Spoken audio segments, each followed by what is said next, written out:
नमस्कार, स्वागत है आपका सिटी पोस्ट लाइव में। मैं हूं मुस्कान। मैं हूं सृष्टि राज। सरकार ने गुरुवार को कहा कि पाकिस्तान ने जम्मू कश्मीर, पंजाब और गुजरात सहित देशों के उत्तरी और पश्चिम हिस्सों के 15 शहरों में मिलिट्री एस्टैब्लिशमेंट को निशाना बनाकर भारत के साथ तनाव बढ़ाने की कल देर रात और आज सुबह की कोशिश की। इस कोशिश को नाकाम कर दिया गया है। सरकार ने कहा है कि भारतीय सेना ने श्रीनगर, पठानकोट, अमृतसर, लुधियाना, चंडीगढ़ और अन्य स्थान पर मिलिट्री एस्टैब्लिशमेंट पर हमला करने के पाकिस्तान के प्रयासों को जवाब देकर लाहौर सहित कई स्थानों पर पाकिस्तानी वायु रक्षा रडार और प्रणालियों को निशाना बनाकर उन्हें इनएक्टिव कर दिया है। सरकार ने आज दोपहर इस बात पर जोर दिया है कि भारतीय सेना की प्रतिक्रिया पाकिस्तान द्वारा किए गए हमलों के समान ही थी। पाक सेना ने ड्रोन और मिसाइलों का इस्तेमाल किया, जिन्हें भारत की वायु रक्षा प्रणालियों ने इनएक्टिव कर दिया है। सूत्रों ने समाचार एजेंसी को बताया है कि भारत ने पाक वायु रक्षा को नष्ट करने के लिए हार्पी ड्रोन का इस्तेमाल किया है, जबकि भारत ने अपने शहरों पर निशाना साधे मिसाइलों को मार गिराने के लिए रशियन बेस्ड S-400 रक्षा प्रणाली का इस्तेमाल किया है।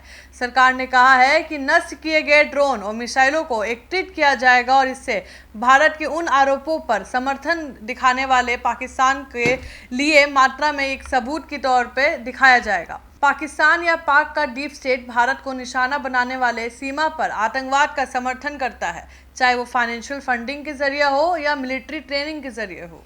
22 अप्रैल को जम्मू कश्मीर के पहलगाम में भयानक आतंकी हमला हुआ। लश्कर-ए-तैयब से जुड़े 4 आतंकियों के बैसरन घाटी में 26 लोगों की बेरहमी से हत्या कर दी थी, जिनमें कई आम नागरिक थे। इसके बाद भारत सरकार ने ठोस कदम उठाया। बुधवार रात 1:05 पर शुरू हुआ ऑपरेशन सिंदूर सिर्फ 25 मिनट तक चला। भारतीय वायुसेना ने पाकिस्तान और पीओके में कुल 9 आतंकी ठिकानों को निशाना बनाया।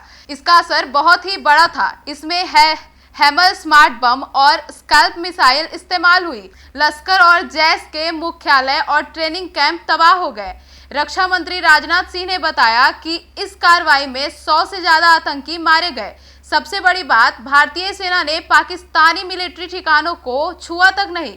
टारगेट सिर्फ आतंकवादी थे और हर निशाना खुफिया जानकारी के आधार पर चुना गया था। पाकिस्तान ने जवाब में सीमा पर फायरिंग तेज कर दी। कुपवाड़ा, उड़ी, पुंछ जैसे इलाकों में भारी गोलीबारी हो रही है। अब तक 16 नागरिकों की मौत हो चुकी है, जिसमें महिलाएं और बच्चे शामिल हैं। एक भारतीय जवान भी शहीद हो चुके हैं। राजनाथ सिंह ने साफ कहा, अगर पाकिस्तान बाज नहीं आया तो आगे और भी जवाब मिलेंगे। भारत युद्ध नहीं चाहता, लेकिन देश की सुरक्षा में कोई समझौता नहीं करेगा।